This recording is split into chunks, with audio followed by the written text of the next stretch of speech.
Punitin ko na lang to para madali, ano. Tagal ko na kasi itong inantay eh.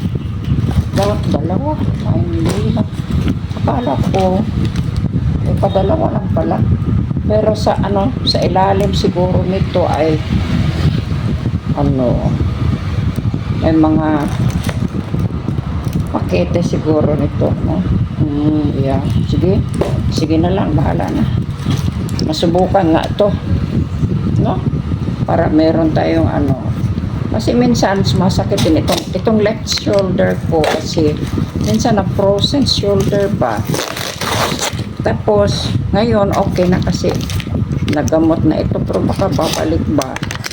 Kailangan ko ng yung parang gel siguro na para ma-apply ko sa mga joints ko para hindi na sasakit itong mga joints ko. Kasi kailangan yung mga joints na yung iikot ba. Kasi kailangan niya ng tao. Ayan, yung Obisure Gold na may liba, yeah. Sana all. Sana masarap, sana makatulong din ito, no? Ito lang naman, dalawa. Yan. Sige. Mabuti nga, nandyan ka na, no? Para mainom ko ito mamaya, subukan ko ito mamaya. Iinumin ko, no? Kasi ito, tingnan ko kung ano. Ay, ganito pala ang itsura nito, oh. Mga paketeng maliliit pa. Oo, yan. Ganyan pala ang itsura nitong Obisure Gold, no? May mga maliliit na sachet ba, no? Yan. Ilang bang laman ito? Tsaka, sa isang karton ay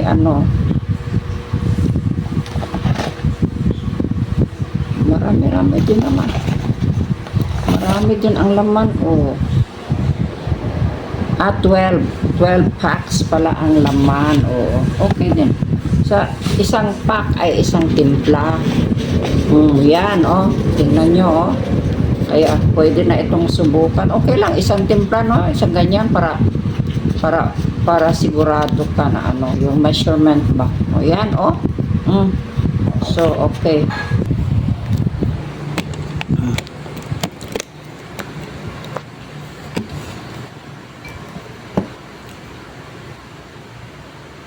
Masubukan nga ang Obisure Gold kung talaga bang masarap. Masarap pa.